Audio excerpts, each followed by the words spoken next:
Bismillahirrahmanirrahim. Assalamualaikum warahmatullahi wabarakatuh. Alhamdulillah. Alhamdulillahilladzi anzala as-sakinata fi qulubil mu'minin liyazdadu imanan ma'a imanihim walillahi junudus samawati wal ard wa kana Allahu aliman hakima.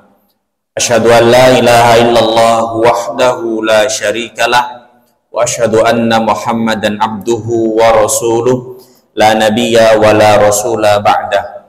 Amma ba'du, qala Allah ta'ala fi kitabihil karim, a'udzu billahi minasy syaithanir rajim, bismillahirrahmanirrahim. Ya ayyuhalladzina amanu taqullaha haqqa tuqatih wa la tamutunna illa wa antum muslimun. Qala aidan, qul in kuntum tuhibbunallaha fattabi'uni yuhibbukumullah wa yaghfir lakum dzunubakum. Bapak-bapak, ibu-ibu sidang jamaah salat subuh Masjid Ar-Rahman yang dirahmati oleh Allah Subhanahu wa taala. Alhamdulillah, kita bersyukur kepada Allah Subhanahu wa taala karena pada subuh kali ini setelah kita melaksanakan salat subuh berjamaah, semoga Allah Subhanahu wa taala menerimanya sebagai amal ibadah dan dilipat gandakan pahalanya.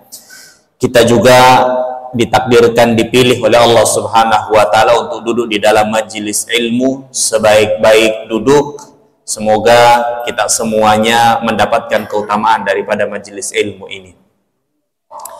Amal ibadah itu pelipat gandaan pahalanya tergantung sebanyak sekualitas ilmu yang kita miliki tentang amal ibadah itu.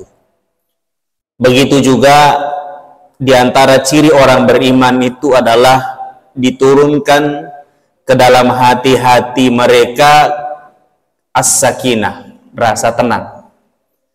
Dan di antara yang Allah Subhanahu wa taala janjikan kepada orang yang duduk di dalam majelis ilmu itu adalah as-sakinah, ketenangan.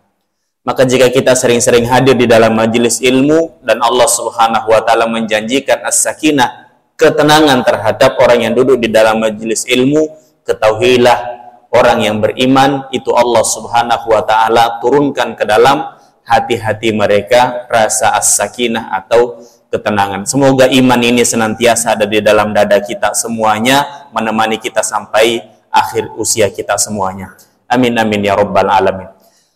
Pada kesempatan pagi hari ini kita lanjutkan mengaji tentang perjalanan hidup orang-orang yang mulia. Setelah kita menyelesaikan perjalanan hidup Nabi kita Muhammad sallallahu alaihi wasallam, kita melanjutkan dengan mempelajari sahabat-sahabat beliau.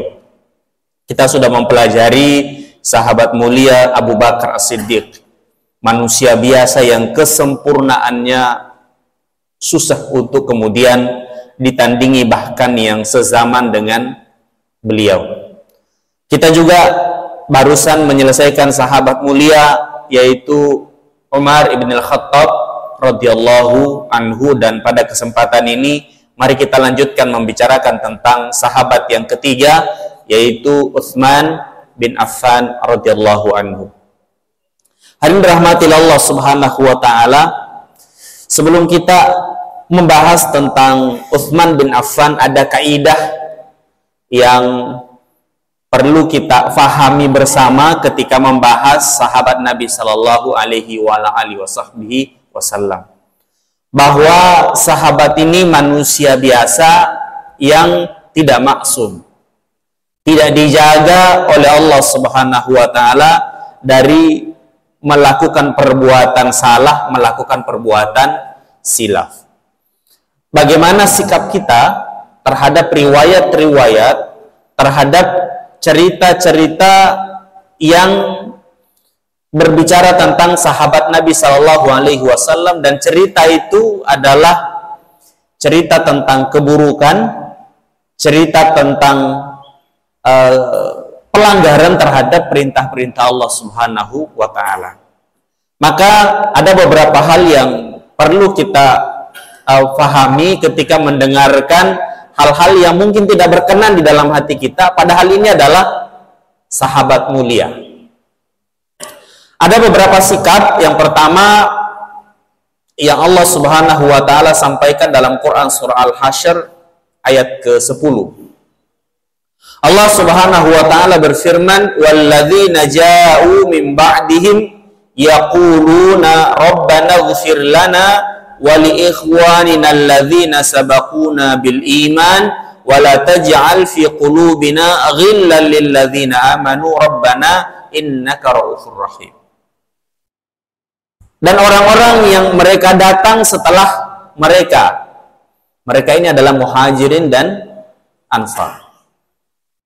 Mereka kemudian mengatakan, Rabbana ighfir lana, ya Allah ampuni kami, wa li ikhwanina alladzina sabaquna bil iman, juga terhadap saudara-saudara kami yang telah mendahului kami tentang iman. Siapa mereka? Mereka adalah orang-orang Muhajirin dan orang-orang Ansar yang mendahului kita dalam hal iman. Bukan hanya mereka dahulu dalam sisi usia, tetapi mereka juga melebihi dari sisi kualitas iman. Jadi sudahlah dahulu beriman, susah kita melebihi imannya mereka. Susah kita melebihi imannya mereka. Lalu kita kemudian diajarkan doa, wala taj'al fi qulubina ghillan lil ladzina amanu. Janganlah ya Allah engkau jadikan di dalam hati-hati kami rasa iri, rasa dengki terhadap orang-orang yang beriman. Jadi sikap kita terhadap cerita-cerita atau riwayat-riwayat yang mungkin tidak berkenan di dalam hati kita tentang sahabat-sahabat ini, kita berdoa kepada Allah Subhanahu wa taala, meminta ampunan Allah Subhanahu wa taala, juga meminta ampunan terhadap orang-orang yang beriman yang telah mendahului kita berlindung dari sifat iri atau kemudian menyalahkan mereka. Yang kedua, Nabi Shallallahu Alaihi Wasallam bersabda, la tasubbu ahadam min ashabi. Janganlah ada salah seorang pun di antara kalian mencela sahabatku. Jadi nanti riwayat apapun yang kita ceritakan dan itu tidak berkenan di hati kita tentang sahabat Nabi Shallallahu Alaihi Wasallam, jangan sampai ada yang mencela beliau. Paling tidak ada dua riwayat nanti yang akan kita ceritakan tentang para sahabat Nabi, dan bisa jadi di antara riwayat itu ada yang tidak berkenan di dalam hati kita. Yang pertama, kalau riwayatnya lemah, yang bercerita tentang kekurangan daripada sahabat-sahabat Nabi Sallallahu Alaihi Wasallam, maka hendaklah kita diam. Jangan komentar.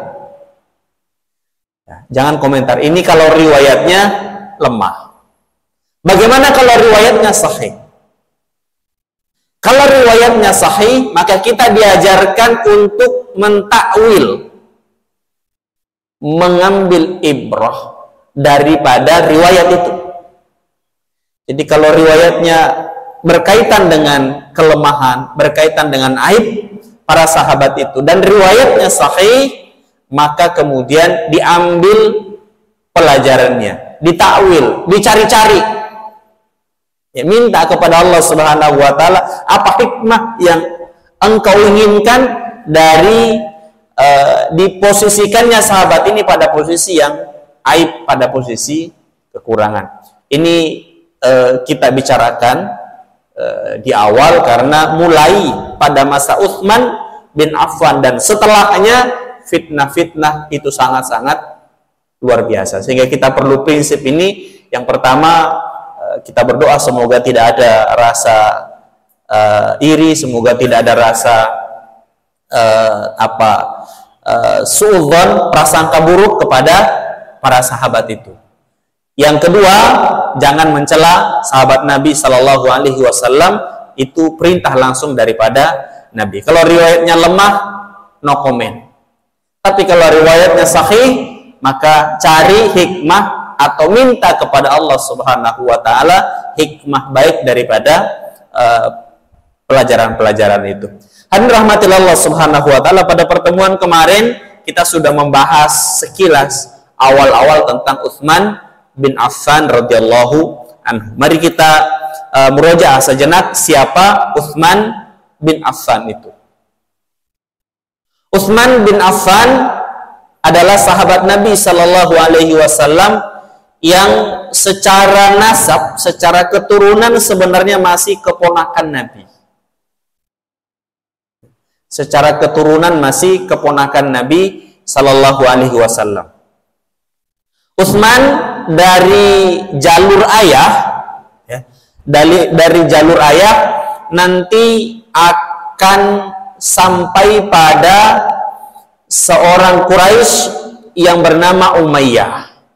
Ini di save tentang nama Umayyah karena nama Umayyah ini akan terus menerus ada bahkan sampai hari ini.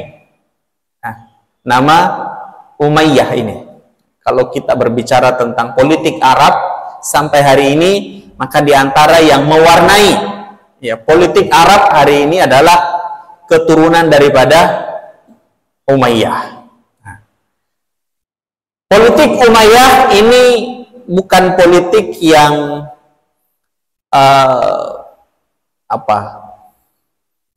lurus-lurus aja, tetapi dia adalah politik yang penuh dengan intrik. Ya, kalau kita membahas atau memahami tentang politik keluarga Umayyah ini, maka politik hari ini nggak ada apa-apanya. Hari ini kan kita agak bingung ini politik di Indonesia.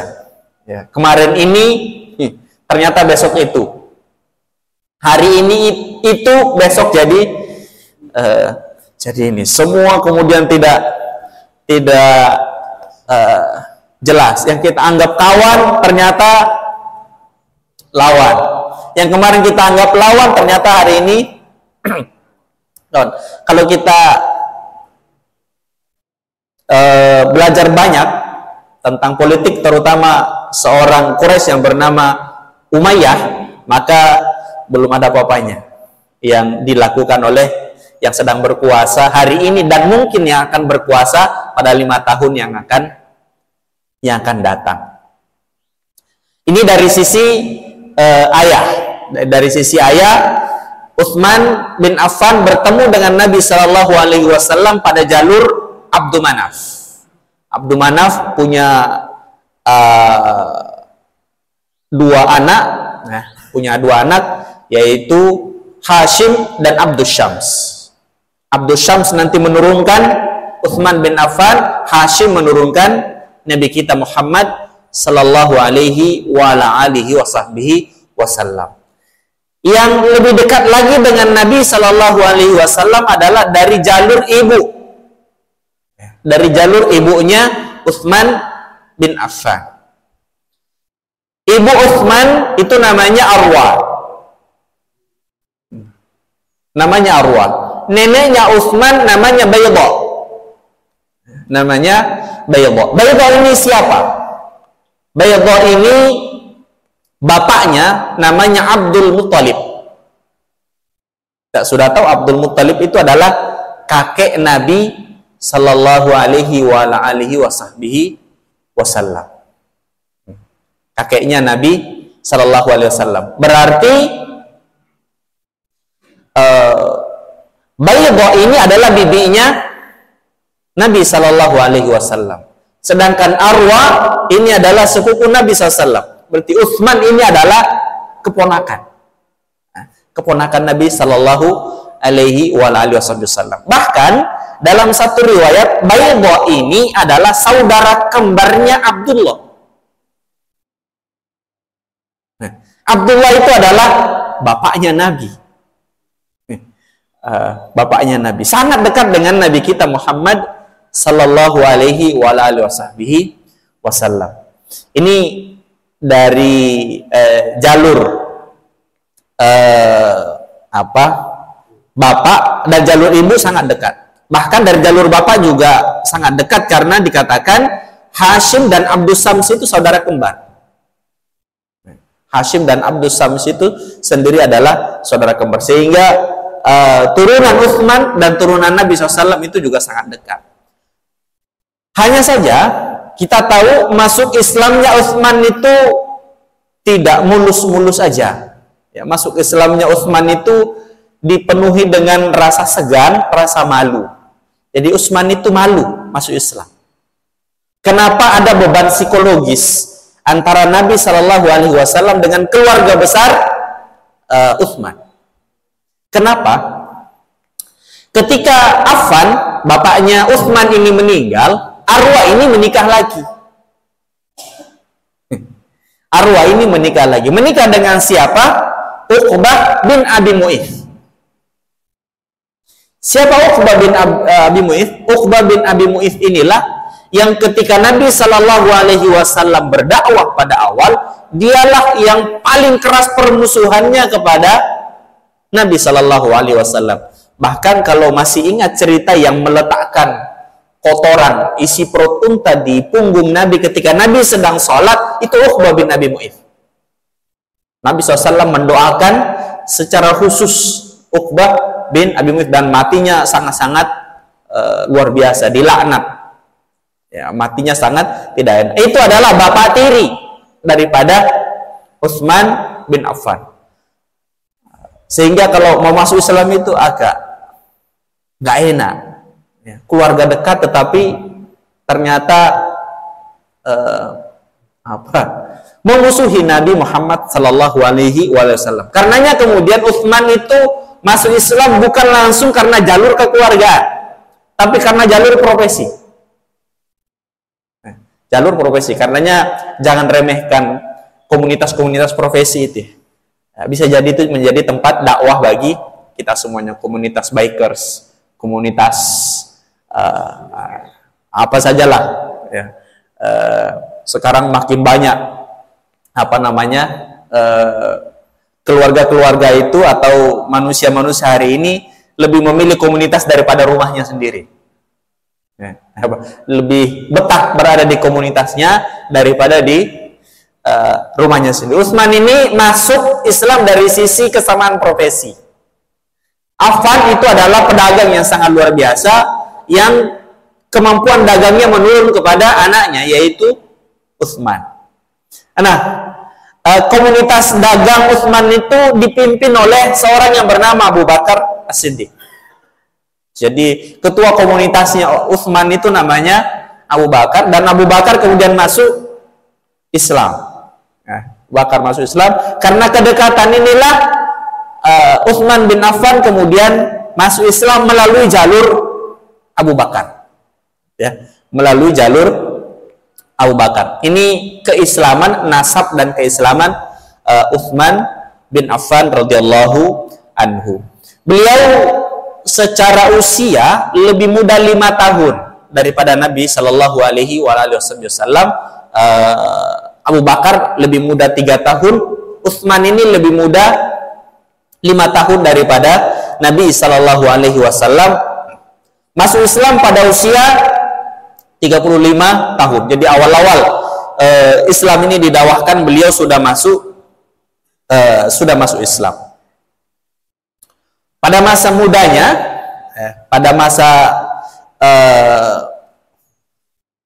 masih remaja, masih muda, beliau jatuh cinta dengan putri Nabi Sallallahu Alaihi Wasallam, yaitu Sayyidah Ruqayyah. Ya, cinta anak muda lah.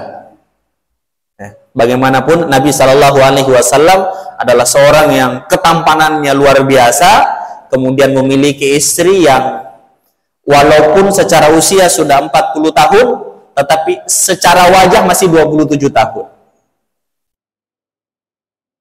Silahkan difikirkan sendiri, jangan dibayangkan. Jadi secara usia sudah 40, tetapi secara wajah masih 27 tahun.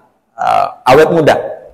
Ya tentu kalau kemudian memiliki putri, itu kebayang. Sehingga Utsman bin Affan itu kemudian naksir putri Nabi SAW, yaitu Sayyidah Ruqayyah. Tetapi sebelum turun wahyu, tentu perjodohan itu basisnya adalah kebutuhan sosial. Nabi Shallallahu Alaihi Wasallam itu menikahkan putri-putrinya dengan putra daripada Abu Lahab. putra Abu Lahab kembar, namanya Utbah dan Utaibah. Utaibah tentu yang adik, Utbah yang kakak. Ketika wahyu turun dan Nabi SAW mendakwahkan agama ini, dan salah satu wahyu yang turun itu adalah wahyu yang mencela Abu Lahab. Tabbat yada Abi Lahabin wa tab. Ketika wahyu ini turun, maka Abu Lahab kemudian marah, lalu meminta kepada kedua putranya, yang putranya ini memang anak manja. Anak manja diancam dicabut fasilitasnya, istrinya diceraikan. Jadi Utbah menceraikan Ruqayyah, Utaibah menceraikan Ummu Kulthum. Hadirin rahmatullah Allah Subhanahu wa taala. Ketika Utbah menceraikan Ruqayyah, maka masuklah Utsman bin Affan. Masuklah Utsman bin Affan untuk kemudian melamar, dan Nabi Shallallahu alaihi wasallam menerima lamaran Utsman bin Affan. Istri pertama Utsman adalah Ruqayyah binti Muhammad Shallallahu alaihi wasallam. Ketika perang Badar, Ruqayyah meninggal, Nabi Shallallahu alaihi wasallam kemudian menikahkan putri beliau Ummu Kulthum kepada Utsman bin Affan. Dan ini baru terjadi di dunia ini. Ada satu orang biasa menikahi putri Nabi langsung dua. Langsung dua. Nabi Musa menikahi putri Nabi, putri Nabi Syuaib.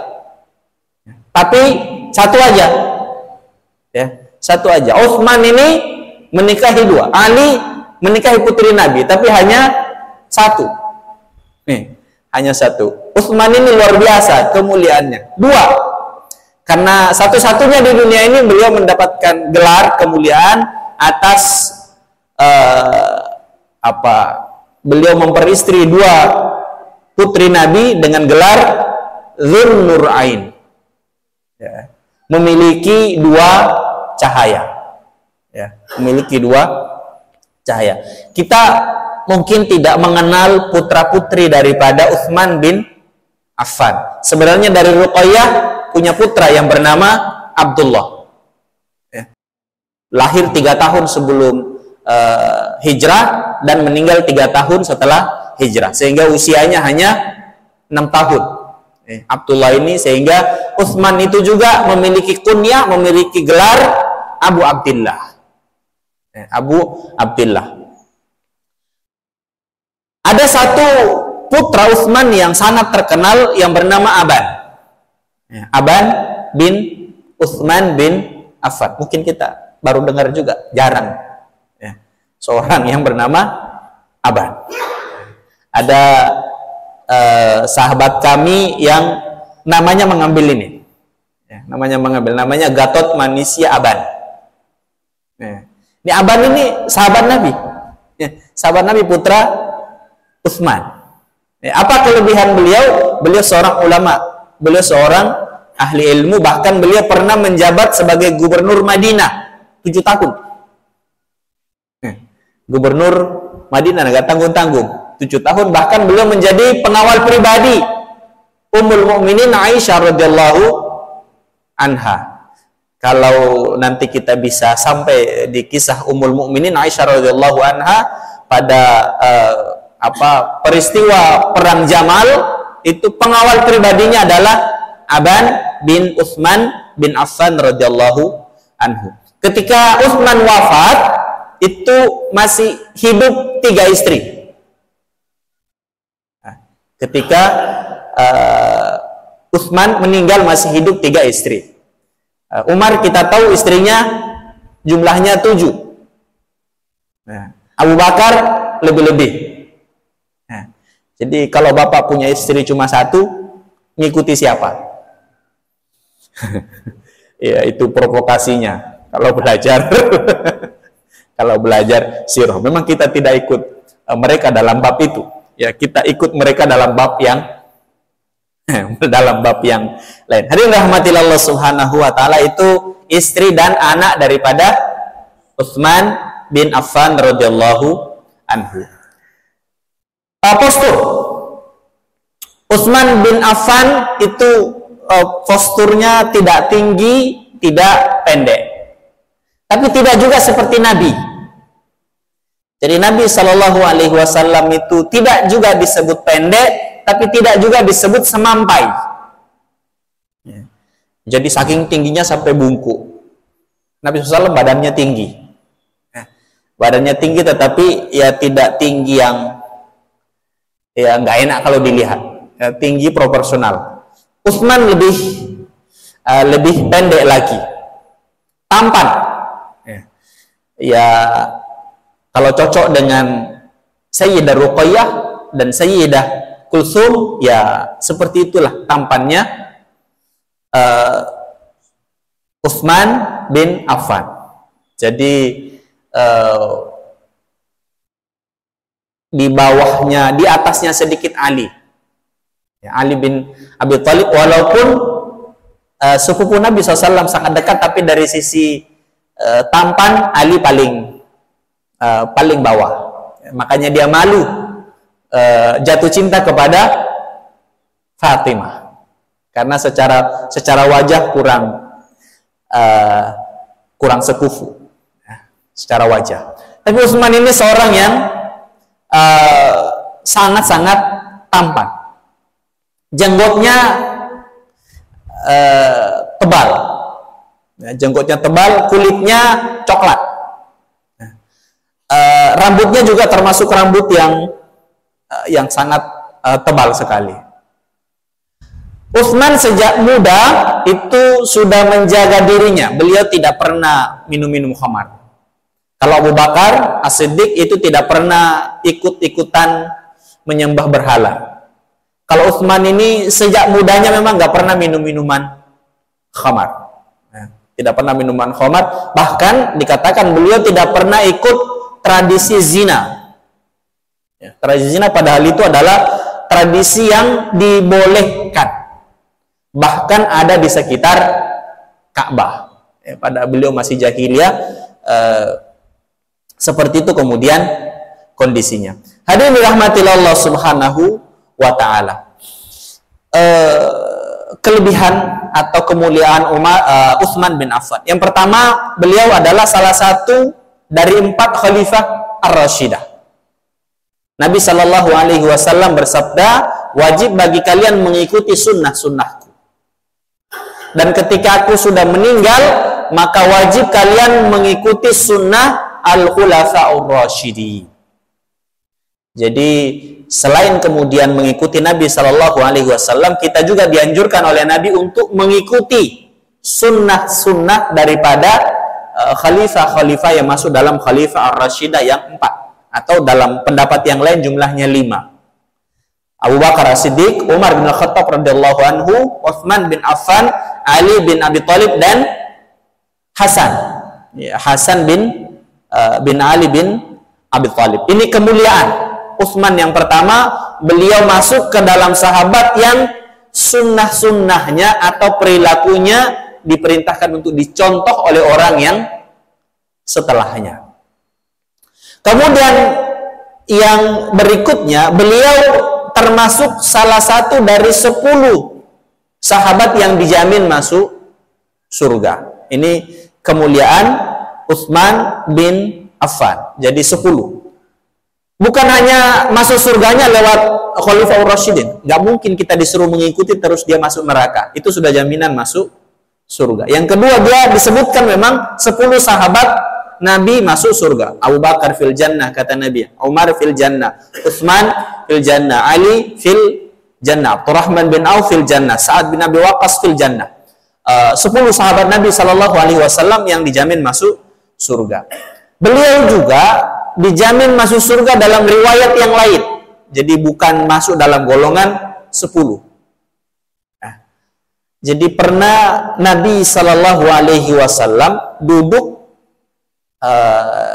di satu ruangan bersama sahabat Abu Musa al-Asy'ari. Lalu pintunya diketuk, pintu diketuk. Lalu kemudian Abu Musa al-Asy'ari keluar, melihat ternyata Abu Bakar. Kata Abu Bakar, maka Abu Musa kemudian izin kepada Nabi, ada Abu Bakar mau masuk ya Rasul. Kata Nabi, izinkan dia masuk, sesungguhnya dia ahlul jannah. Sesungguhnya dia adalah penghuni surga. Setelah selesai Abu Bakar, pintu diketuk lagi, ternyata yang datang adalah Umar. Kata Nabi, izinkan dia masuk karena dia adalah penghuni surga. Yang ketiga, diketuk lagi pintu, ternyata yang datang adalah Utsman bin Affan radhiyallahu anhu. Nabi Shallallahu alaihi wasallam mengizinkan dia masuk, lalu kemudian mengatakan, sesungguhnya Utsman itu masuk surga ala balwa yusibuhu. Dia masuk surga tetapi akan diuji dengan fitnah. Nah, akan diuji dengan fitnah yang akan menimpa sebelum kematiannya. Utsman bin Affan adalah salah satu sahabat Nabi yang mendapatkan kemuliaan 2 kali hijrah. Hijrah ke Habasyah, hijrah pertama karena Habasyah 2 kali, hijrahnya 2 kali. Beliau ikut yang pertama bersama istri beliau, Sayyidah Ruqayyah. Lalu kemudian setelah pulang, beliau kemudian hijrah untuk yang kedua kalinya ke Madinah. Sedangkan hijrah 1 kali saja sudah diampuni oleh Allah Subhanahu wa taala, bagaimana dengan yang hijrahnya 2 kali? Ini Utsman bin Affan radhiyallahu anhu. Dalam bab perang, jasa Utsman ini sangat-sangat luar biasa. Mari kita lihat perang Badar. Pada perang Badar, Utsman pengen ikut, tetapi Nabi Shallallahu alaihi wasallam melarangnya. Kenapa Utsman dilarang untuk ikut? Karena menjelang perang Badar, Sayyidah Ruqayyah sakit keras. Putri Nabi sedang sakit keras. Sehingga Nabi SAW melarang Utsman ikut untuk menunggu, untuk menjaga putri beliau. Kita tahu Nabi SAW adalah orang yang paling memanjakan putra-putrinya. Orang yang paling memanjakan putra-putrinya. Jadi kalau ada yang sakit itu, resahnya Nabi sangat luar biasa. Sehingga untuk kemudian menjaga Nabi SAW agar dalam perang itu fokus, maka Utsman dilarang untuk berangkat. Ketika Nabi SAW memenangkan perang Badar, Nabi mengutus Zaid bin Haritsah, putra angkat beliau, untuk menyampaikan kabar gembira kepada Utsman. Jadi sepanjang menjaga istrinya, Utsman itu kebayang-bayang pengen ikut Nabi, tapi dilarang. Nah, agar Utsman itu tenang, maka Zaid bin Haritsah diutus untuk kemudian menyampaikan kabar gembira kemenangan perang Badar. Ketika sampai, ternyata Sayyidah Ruqayyah sudah meninggal dan barusan selesai dikuburkan, sehingga yang dijumpai berita gembira tidak jadi untuk disampaikan. Kenapa ditemui Utsman dalam keadaan berduka cita, barusan dikuburkan istri beliau. Lalu Zaid bin Haritsah balik kepada Nabi Shallallahu alaihi wasallam. Maka Nabi Shallallahu alaihi wasallam kemudian bersabda, sesungguhnya Utsman itu adalah ahlu Badar. Jadi dia dihitung sebagai sahabat yang ikut dalam perang Badar. Kenapa ini penting? Karena ada kedudukan khusus tentang sahabat-sahabat Nabi yang ikut di dalam perang Badar. Ya, di dalam perang Badar. Sehingga Utsman walaupun gak ikut, dia dihitung sebagai ahlu Badar. Bahkan Nabi SAW mengatakan dia mendapatkan ghanimah sebagaimana ghanimah sahabat yang ikut di dalam perang. Ini sebagai bentuk penghiburan Nabi Shallallahu alaihi wasallam, selain nanti dinikahkan lagi dengan putri beliau yang lain. Ini jasa Utsman dalam perang Uhud. Beliau menjaga Nabi Shallallahu alaihi wasallam dalam hal menjaga putri beliau, yaitu Sayyidah Ruqayyah, yang sekaligus sebagai putri Nabi SAW. Beliau juga berjasa dalam perang Uhud. Nah, apa jasanya? Beliau ini termasuk sahabat yang lari pulang. Kita tahu dalam kondisi perang Uhud, kita sudah pernah ceritakan dalam sirah Nabawiyah betapa kocar-kacirnya pada waktu itu, sehingga sahabat Nabi ada terbagi menjadi 3. Ada yang semangat terus perang, ada yang pedangnya sudah ditaruh di tanah, diseret, ya mati-matilah, kira-kira begitu, pasrah. Ada yang lari pulang. Nah, yang lari pulang ini salah satunya adalah Utsman bin Affan. Utsman bin Affan disebutkan dalam Quran surah Ali Imran ayat 155 tentang kondisi ini. Allah Subhanahu wa taala berfirman, "Innal ladzina tawallaw minkum yaumal taqal jam'an innamastazallahumush syaitan biba'di ma kasabu." Sesungguhnya orang yang lari dari medan perang ketika bertemu dua kelompok, yaitu kelompok Quraisy dan kelompok Nabi sallallahu alaihi wasallam, innamastazallahumush syaitan. Sesungguhnya mereka digelincirkan, kena tipu daya syaitan biba'di ma kasabu, ya, setelah sebagian daripada upaya mereka untuk perang. Tetapi kemudian Allah Subhanahu wa taala di ayat setelahnya menyambung, walaqad afallahu anhum, tapi Allah sudah memaafkan mereka. Ini yang saya sampaikan tadi, nanti ada cerita yang tidak enak. Cerita tentang enak, nanti Utsman ini akan menjadi khalifah kaum muslimin. Nah, ada cerita masa lalunya, beliau lari dari perang. Beliau lari dari perang. Maka bagaimana sikap kita? Ini sahih Al-Quran, cerita tentang Al-Quran. Maka sikap kita ambil hikmahnya, ya, ambil hikmahnya. Ketika ada seorang sahabat protes kepada Umar Ibnul Khattab, jadi dia datang karena Umar ini menjadikan Utsman ini sebagai dewan syuro, ya, sebagai dewan syuronya Umar. Mau apa-apa tanya sama Utsman, apa-apa tanya sama Utsman. Akhirnya sahabat ini kemudian, apa sih kelebihan Utsman itu? Sudah gak ikut perang Badar, lari dari perang Uhud. Lari dari perang Uhud. Umar kemudian mengatakan, sungguh mulia Utsman itu karena ketidakikutannya dalam perang Badar karena taat kepada Nabi Shallallahu Alaihi Wasallam, dan dia lari dari perang Badar, dari perang Uhud, menyebabkan ayat turun. Menyebabkan ayat turun. Kurang mulia apa? Nah, ini sikap, ya. Sikap bagaimana kemudian kita diperintahkan untuk mengambil ibrah, mengambil yang baik-baik saja dari berita-berita yang tidak enak daripada sahabat Nabi Sallallahu Alaihi Wasallam. Dalam perang Ghatafan, dalam perang Dzatur Riqa, bahkan Utsman bin Affan itu diperintahkan oleh Nabi untuk menjadi wakil, menjadi imam. Jadi ketika Nabi keluar dalam perang Ghatafan, dalam perang Dzatur Riqa, perang yang mengusir orang-orang Yahudi, mengusir orang-orang yang merongrong kota Madinah, maka yang diminta untuk menjadi wakil Nabi di kota Madinah, menjadi imam di Masjid Nabawi, itu adalah Utsman bin Affan, sehingga sangat dekat dengan Nabi SAW.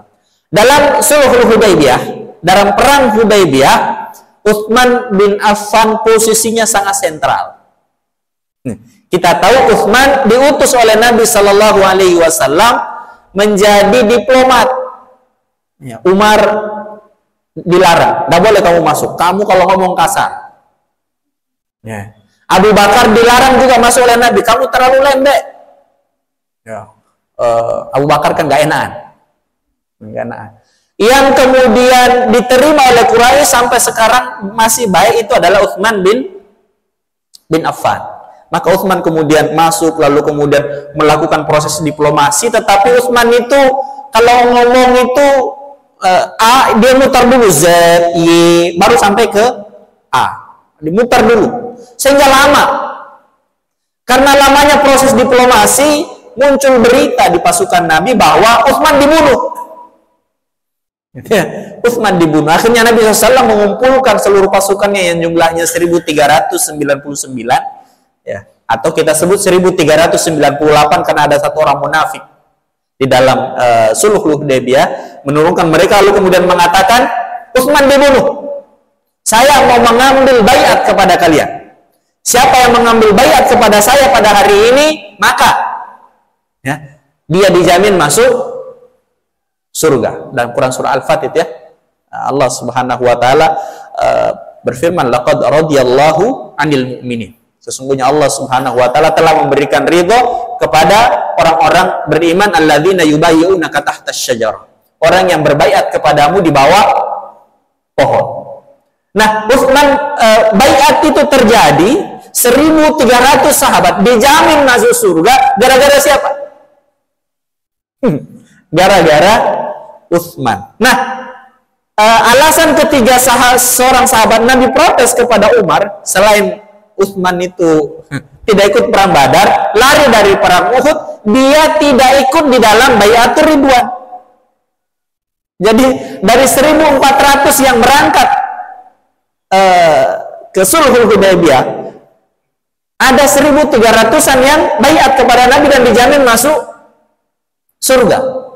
Dijamin masuk surga, kecuali Utsman. Kenapa? Utsman yang diisukan meninggal, dibunuh. Kata Umar bin Khattab, nggak mungkin Nabi menjamin 1.300 ini masuk surga kalau Utsman tidak ada.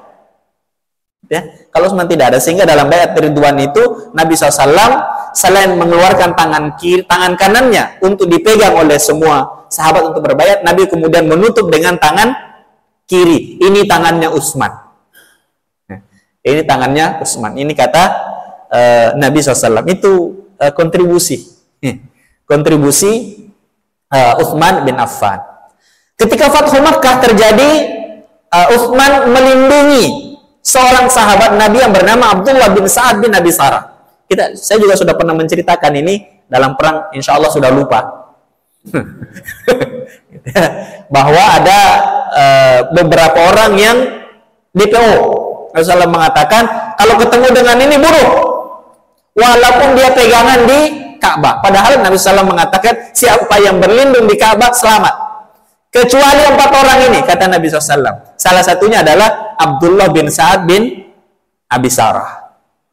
Tetapi Abdullah bin Sa'ad ini pintar. Kenapa dia dianu? Karena dia masuk Islam, pura-pura masuk Islam, padahal pengen mengumpulkan kabar-kabar di kota Madinah. Setelah kabar dipenuhi, dia pulang, lalu kemudian menyampaikan kondisi kota Madinah kepada orang Quraisy. Kalau tidak salah dalam peristiwa perang Ahzab, perang Khandaq. Dia ini jadi mata-mata. Maka Nabi SAW kemudian mengumumkan, bunuh dia dimanapun dia berada, walaupun dia berpegangan di kiswahnya Ka'bah itu. Tapi dia pintar, dia sembunyi di rumahnya Utsman. Dia sembunyi di rumahnya Utsman. Siapa yang berani terhadap orang yang berada di bawah perlindungannya Utsman bin Affan? Setelah kondisi agak reda, Abdullah bin Sa'ad dibawa kepada Nabi SAW. Lalu Nabi Utsman mengatakan, wahai Nabi, berkenankan kau menerima kembali Islamnya Abdullah bin Sa'ad. Permintaan ini membuat Nabi SAW diam. Lalu Utsman mengulangi, berkenankah engkau ya Nabi untuk menerima baiat, menerima Islamnya Abdullah bin Sa'ad? Nabi diam. Nabi diam. Barulah permintaan ketiga, baru kemudian Nabi SAW kemudian mengambil tangan Abdullah bin Sa'ad, lalu kemudian asyhadu an la ilaha illallah wa asyhadu anna Muhammadur Rasulullah. Setelah Abdullah bin Sa'ad pulang, Nabi SAW baru ngomong kepada sahabat, kenapa nggak ada yang bunuh tadi? Saya diam itu karena menunggu kalian. Menunggu kalian, kok nggak ada yang inisiatif? Kata sahabat, Nabi sih nggak ngasih kode. Kata Nabi SAW, tidak pantas bagi Nabi untuk kemudian berniat melakukan keburukan walaupun hanya sekedar kode-kode. Nah, itu Nabi Shallallahu Alaihi Wasallam, kenapa nggak dibunuh tadi? Ya sudah, tapi kemudian selamat. Nah, atas jasa Utsman inilah Abdullah bin Sa'ad ini menjadi seorang sahabat yang sangat-sangat luar biasa jasanya di dalam pengembangan dakwah Islam, terutama dalam bab perang. Abdullah bin Sa'ad ini taubatnya sangat-sangat luar biasa. Dalam perang Tabuk, perang yang terjadi 2-3 tahun sebelum Nabi SAW wafat, jasa Utsman sangat-sangat luar biasa. Kita sudah pernah cerita, beliau menyumbangkan 940 ekor unta. Unta, Pak. Dan kalau orang nyumbang unta di perang itu isinya. Unta itu dibawa sebagai fungsi apa?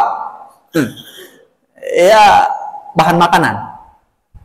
Bahan makanan. Kalau sekarang mobil box lah. Jadi mobil box yang isinya makanan itu. Isinya makanan. Itu jumlahnya 940. Itu pun masih dicukupi 60 ekor kuda perang.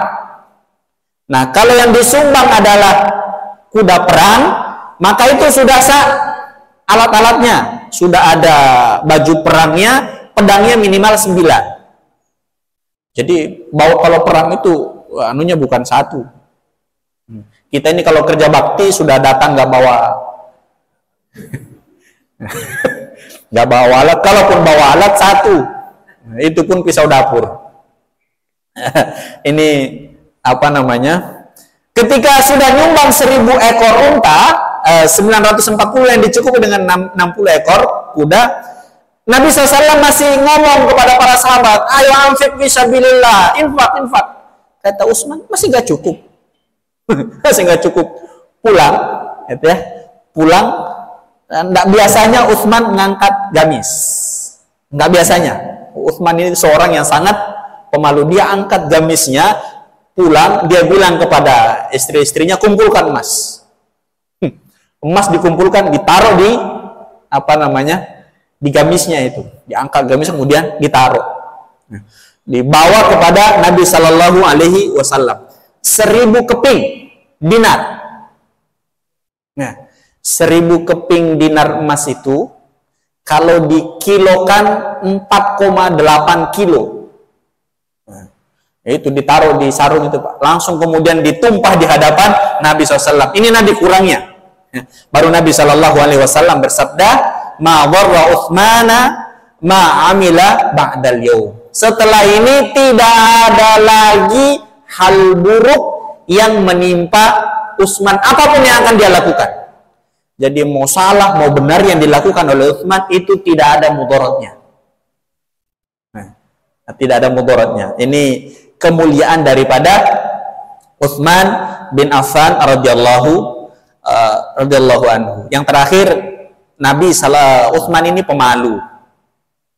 Utsman ini pemalu. Nabi SAW pernah duduk di rumah ketika Abu Bakar masuk, ternyata melihat Nabi sedang satu selimut dengan Aisyah.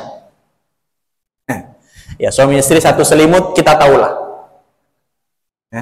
Dan Rasulullah tidak keluar dari selimut itu. Jadi dia berbicara terhadap Abu Bakar dalam selimut itu. Umar datang, itu masih satu selimut. Artinya Nabi tidak pakai pakaian.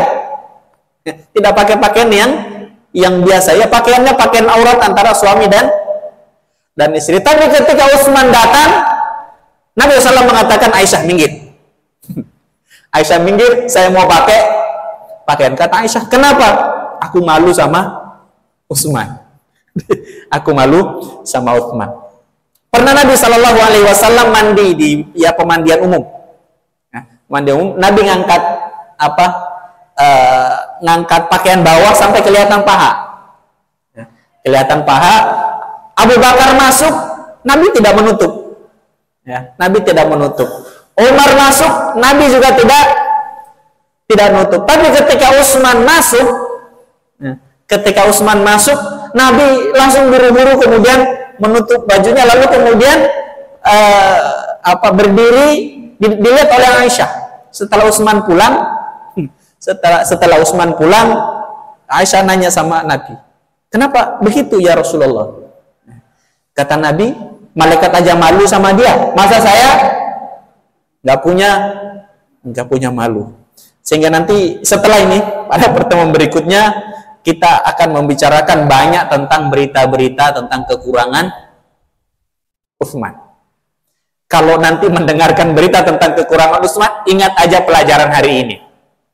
Ingat aja pelajaran hari ini tentang betapa mulianya Utsman bin Affan radhiyallahu anhu, karena Nabi SAW sudah mengatakan nanti Utsman syahid, tetapi syahidnya ini penuh dengan fitnah. Saya kira ini yang bisa kita sampaikan pada hari ini. Mudah-mudahan ada guna dan manfaatnya. Subhanakallahumma rabbana bihamdik nasyhadu an la ilaha illa anta nastaghfiruka wa natubu ilaik.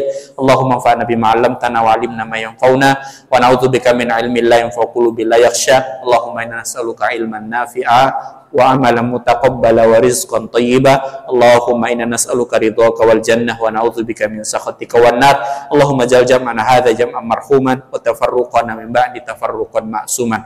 Rabbana atina fid dunya hasanah wa fil akhirati hasanah wa qina adzabannar.